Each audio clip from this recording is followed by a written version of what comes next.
Welcome to tonight's podcast. Our hosts tonight are Mr. William K. and Mr. Connor B. Tonight on this episode of CJW Productions, they will be discussing how our foreign policy has both stayed the same and changed since the 1800s. They will also be asking questions like how has our role in the world changed since then? When should the U.S. enter or stay out of external affairs? What was the United States foreign policy in the early 1800s, and was it right for its time? What was the Monroe Doctrine, and was it in any way realistic? And what should the U.S. foreign policy prioritize? Stay tuned to find out. Please like and subscribe and enjoy the podcast.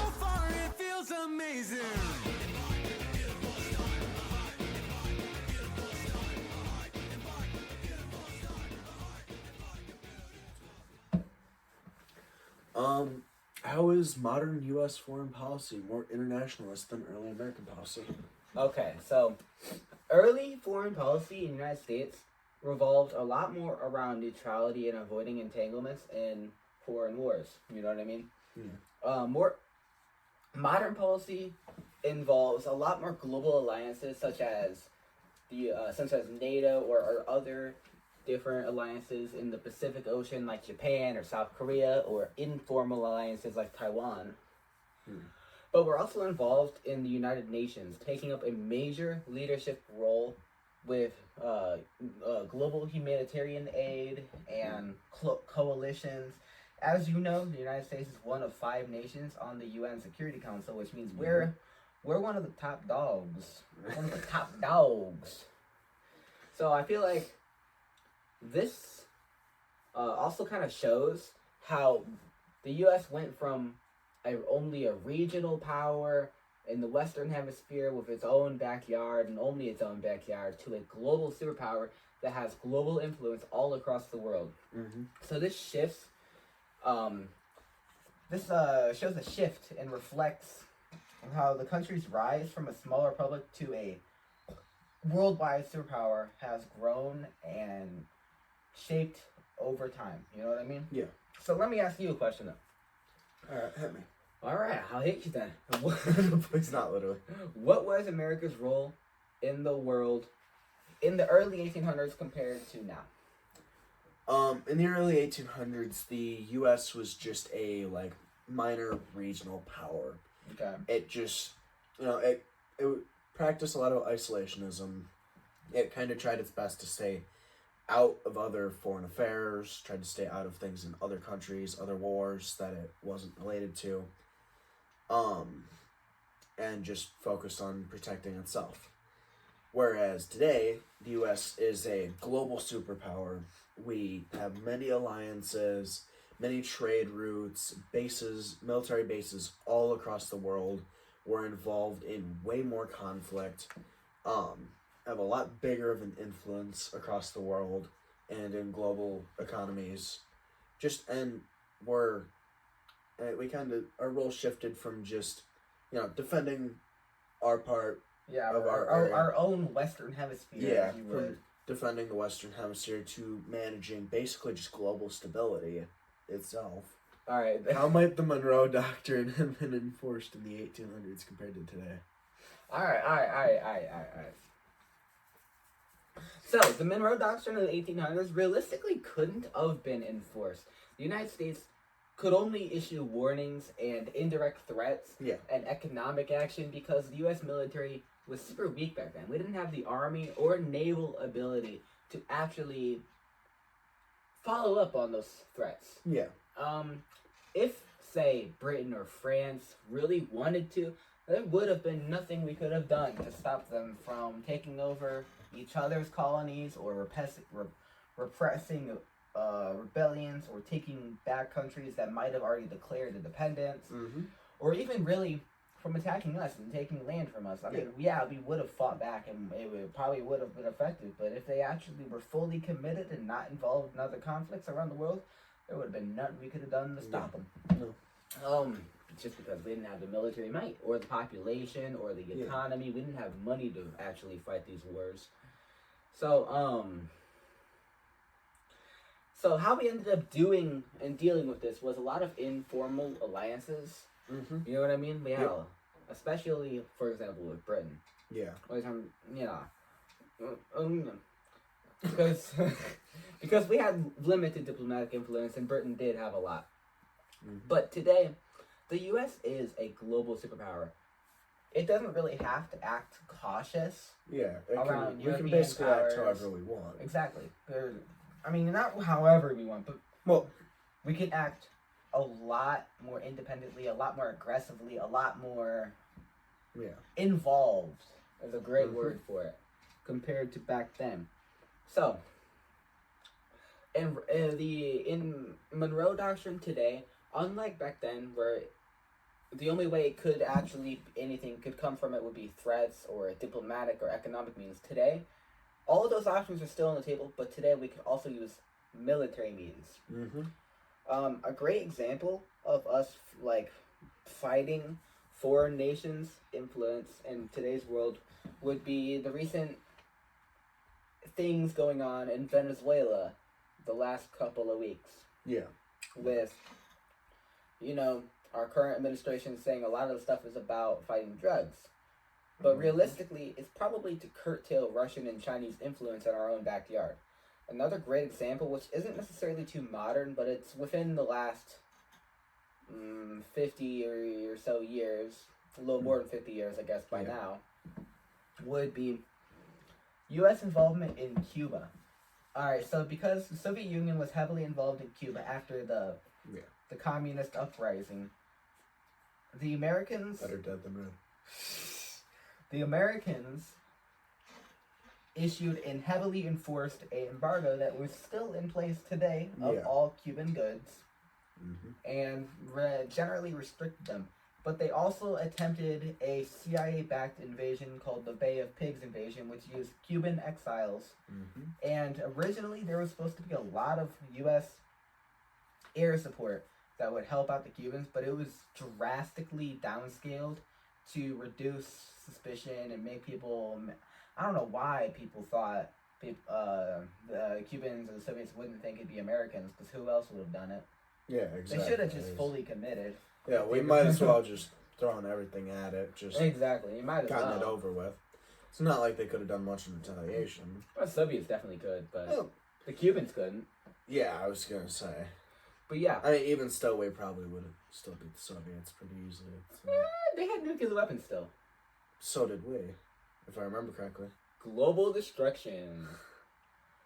Anyway, so I think today it would be enforced a lot more effectively because the United States has the military power that is necessary, and it would be a lot more inclined to work within international frameworks with regional allies. For example, Panama.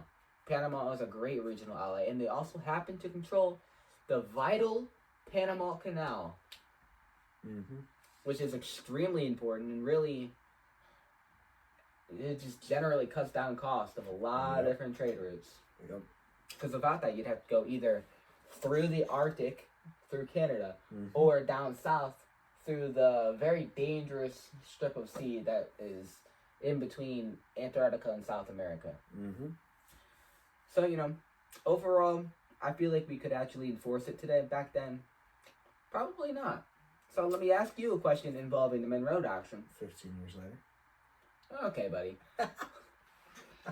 Was the Monroe Doctrine realistic or unrealistic for the time in 1823? I mean, it was a really bold statement, but it really wasn't that realistic in 1823 for us to do alone. I mean, as you mentioned earlier, we didn't have enough of a population or naval strength to, enforce the Monroe Doctrine by ourselves. I mean, the only thing that really made it work in and of itself was Britain deciding to have a kind of alliance, if you will, at the time with us. Because, they didn't really want to have European powers recolonizing Latin America either. So, if Britain hadn't come to help us out, we would have been kind of screwed. Would have been throwing these tiny ships towards these whole warships. I mean, We Exactly. wouldn't have stood a chance. It would have been converted merchant vessels with 30 cannons against ships to the line with like 250 yeah. plus cannons, and it would have not been pretty, to say the least. It would have been child's play for them to defeat us. Right? Exactly. Child's play. It would have been like throwing like 3 drops of water at a fire. Alright, let me ask you something. Okay. Is there anything today that resembles the Monroe Doctrine? Yes, but also no. In short, U.S. foreign policy still focuses on preventing rival powers from gaining military and economic and diplomatic, influence in the Western Hemisphere, just like the Monroe Doctrine. For example, like I was saying earlier with Cuba and Venezuela, but there's also more examples than that. A couple more examples throughout the Cold War could have been communist insurgents in Nicaragua, where we ended up staging a CIA-backed coup inside of Nicaragua. And even though the government we placed there was probably very, very bad for the people there, we didn't really care because it prevented communism. Yeah. So, yes, there is still stuff we do. Not like an official doctrine. It's more like an unspoken policy. Mm-hmm. But there's also stuff that we really can't do anything about. For example, Brazil being a part of BRICS. BRICS is an economic alliance that has both Russia and China in it. Yeah. But there's nothing we can really do about it because Brazil is easily a top 10 country in the world. Yeah. I mean, top 10 superpower. I mean, we would have been. We can't really do much against exactly. that. I mean, yeah, we could probably do a little, but nothing. We could only do covert stuff. We wouldn't be able to do anything out in the open because the rest of the world would hate that. Yeah. Everyone would support Brazil if we were to do anything aggressive. And on top of that, they already have such a huge population that's fiercely patriotic. Yeah. They have the Amazon rainforest they could just retreat into. Yep. So yeah, nothing we can do about that. And So, sucks. Well, not really. It's their country. They can do what they want. But it sucks that there is that type of influence. But, as far as if like a modern Monroe Doctrine, it's not really like the Monroe Doctrine. I guess you could say the difference is today enforcement is done mostly through economic and diplomatic pressure, also military pressure if necessary, as opposed to the 19th century where it was mostly just warnings. Actually, entirely just warnings. yeah. So, it is what it is. But anyway, let me ask you something real quick. When should the U.S. enter foreign conflicts, and when should we mind our own business?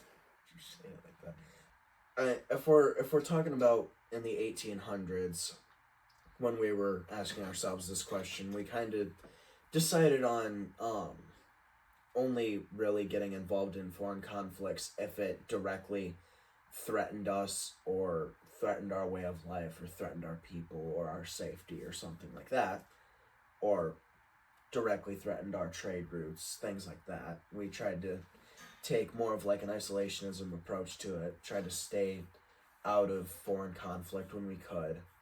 Whereas today, we get involved in it all the time because we're a lot more powerful. We can be aggressive. Truth. We can hold our ground. We can, stop other countries from intervening in certain things. We can, stop terrorism threats. We can, just get involved in about whatever we want. Yeah. Now, let me ask you something. I Why would early U.S. leaders not recognize our foreign policy today? Alright, so early U.S. leaders probably, most definitely would not recognize U.S. foreign policy today because they believed and they feared that engaging in alliances would probably prevent the U.S. from staying neutral. It would drag us into foreign conflicts that we could not be with. We had no relation being in that. And today, the modern policy involves the U.S. acting like a global peacekeeping. We're the big bad global policemen, as I would say. Not in a as- way, yeah. You know what I mean? So, we actively participate in coalitions. We intervene in crises around the world.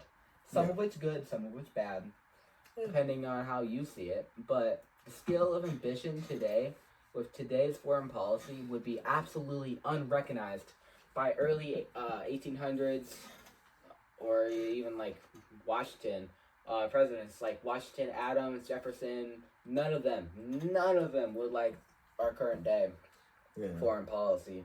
They would view it as dangerous. Yeah, they'd view it as dangerous, stupid, and to them it would seem like we're trying to seem bigger than we really are. But it was also a much different time. Way different. Yeah. Could the War of 1812 be compared to any modern day conflicts? Yeah, I'd say it could be compared to the Iraq War in 2003. Please stop leaning towards me. I mean, in both cases, the U.S. claimed it was responding to threats of violence, you know. Where, I mean, in 1812, we were responding to threats of British violations and violence in American shipping and, like, security issues and impressing and all that. And the impressment. But not impressment as in trying to impress someone. Impressment as in forcing them. Yes. And then in 2003, we had alleged security threats from Iraq, them threatening us. And both wars sparked major debates at home about whether they were truly necessary or not, whether we truly should have gone over or not, whether what we were claiming was, you know, true or not. Yes. So, I actually had something interesting to say about that. I don't know if it's necessarily true. It might be a conspiracy theory. But I recently seen like an interview from a Marine talking about the war in Iraq of 2003. There was never anything like nuclear, but however, they did find chemical and biological weapons. And even though it wasn't necessarily weapons of mass destruction, they were definitely very bad things to find, and it proved that there was some reason to be skeptical, and there was some truth to the weapons of destruction.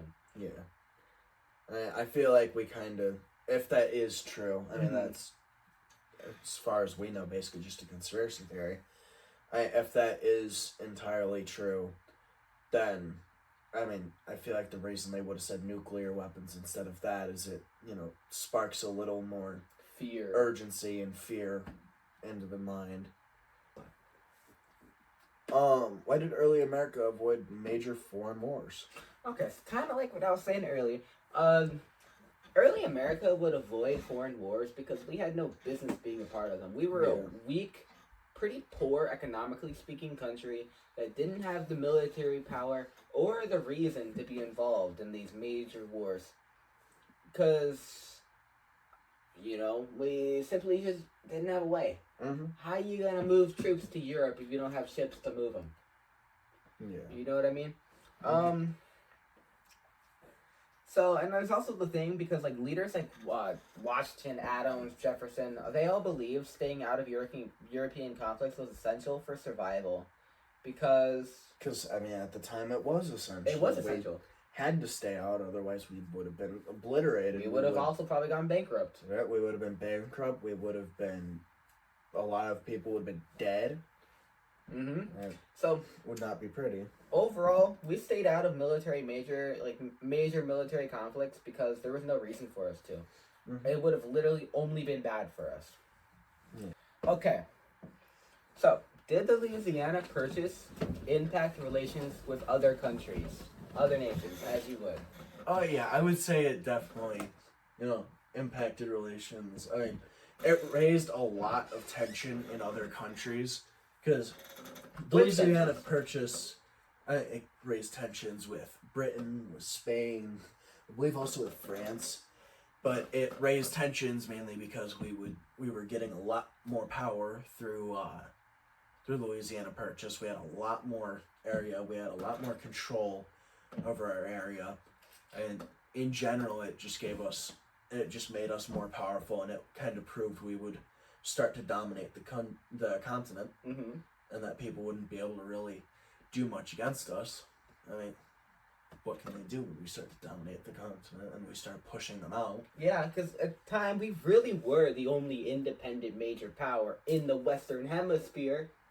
Yeah. Yeah. Yeah. How would the Indian Removal Act have, affected, or how would other countries have viewed the Indian Removal Act? Okay, so most European nations, they would have viewed it as America's own internal affairs. Yeah. And they might quietly critique and might call it brutal, they might call it the brutality. Mm-hmm. But realistically speaking, they have no room to talk because all of those European empires were practicing colonial expansion and exploitation and oppression of the native populations within those regions. Mm-hmm. So, Kind of made them hypocritical. Exactly. They would have been hypocrite if they said that out in public. So even though they might internally call it barbaric and they might call out the cruelty internally, they're never going to say anything public because they would be hypocrites. They do the exact same thing in their vast overseas colonies in Africa, in Asia, and the rest of the Americas. So they didn't have any room to talk. Mm-hmm. So let me ask you this. How many foreign conflicts is the U.S. involved in today compared to, say, early 1800s? The U.S. is involved in quite a couple foreign wars. I mean, there's, at the time in the 1800s, we mainly just had the War of 1812 and a few little skirmishes on, the frontier, right? Yeah, with, natives and stuff like that. Yeah, whereas today we're either directly or indirectly involved in, at least 7 conflicts, including the War on Terror, the Russo-Ukrainian War, the Gaza conflict. Exactly, because we financially support Ukraine as we financially support Israel. Yeah. I guess. Yeah. Why did early America try to isolate itself from other countries? Okay, so early America tried to isolate itself from other countries because, for one, it was a young, weak power. It didn't have the military, it didn't have the economic means. Mm-hmm. So, they wanted to avoid costly European wars. The United States lacked, like I was saying, any way to fight these wars. Yeah. And they feared that foreign alliances could drag them into those conflicts. They also feared that it would increase influence of other foreign countries within America, and it could influence American politics for the worse of American citizens. Yeah. So in order to avoid that, they just chose no alliances. Isolationism. Just, you stay over there, we'll stay over here. You know what I mean? And it was perpetrated by leaders such as Washington because he believed focusing on domestic stability and westward expansion was way safer than getting involved in foreign politics. Because what do we have to gain to go in debt for, what, a little piece of land? Yeah. A little piece of land in freaking, Canada or something like that. Yeah. No real reason. Much better just buy it. Mm-hmm. Okay. When was the earliest embargo, and why did we do it? What was it about? I'd say the earliest U.S. embargo was, if I remember correctly, the Embargo Act of 1794. It was created to, keep the U.S. neutral. It kept us out of the French-Britain War.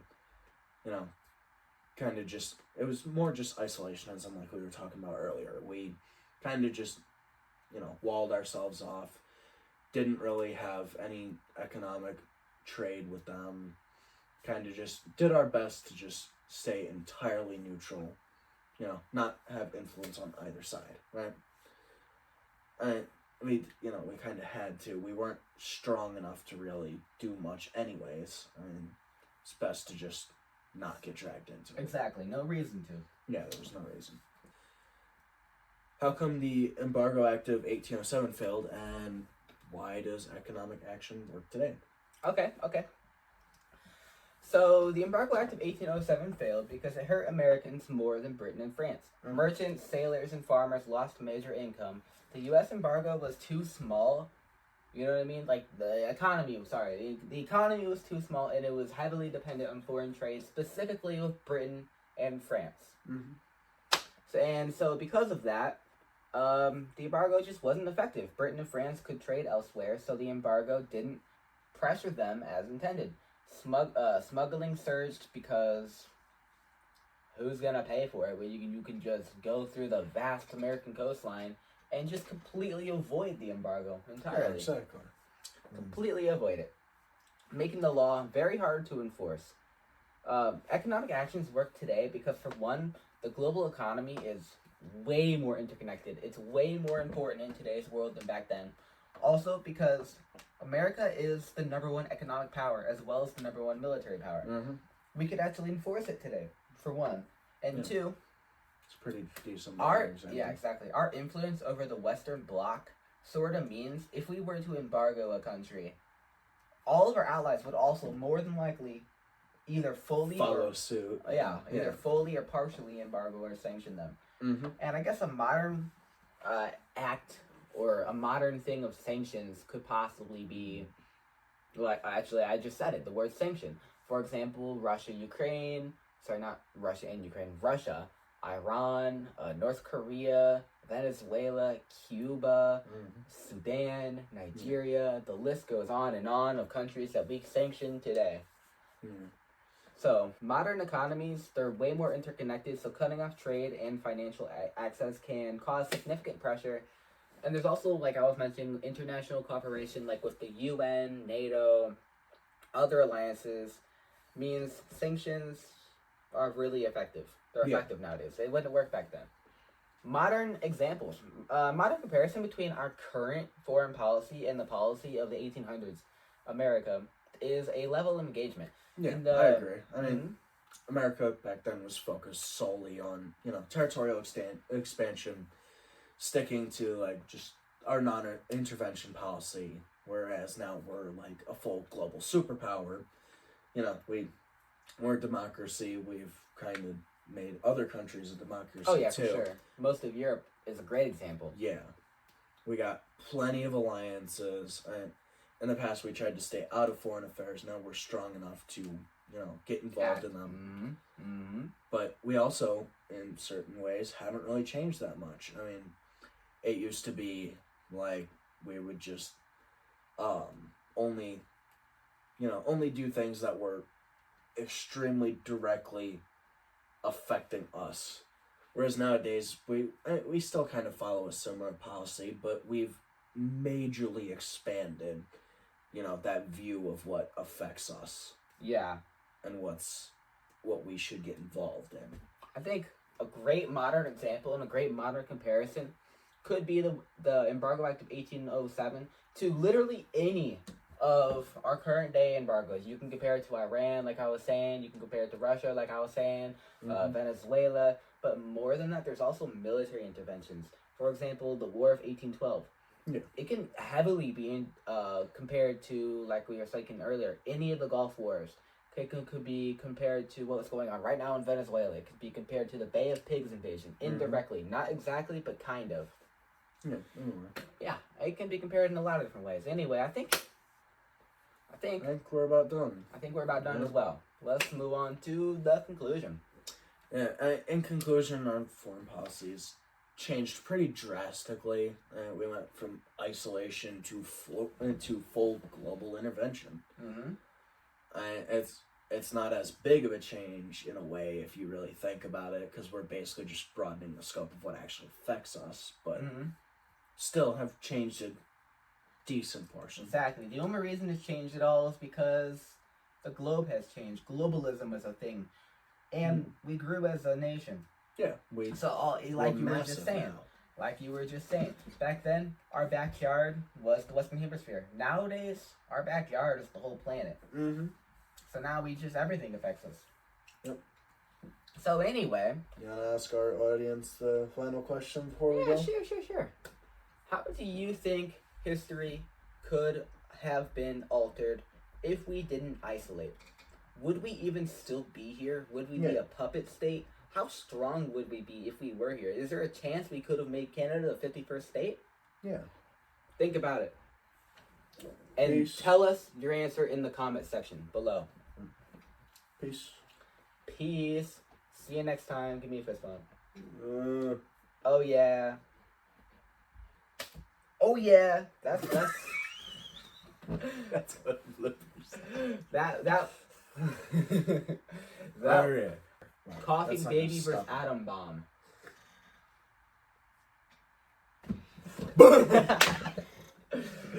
Oh goodness.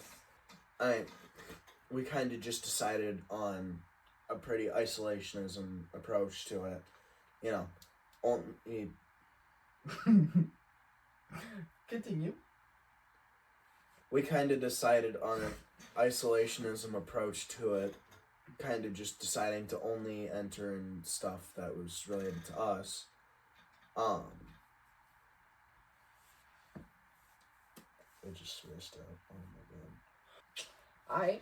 Alright.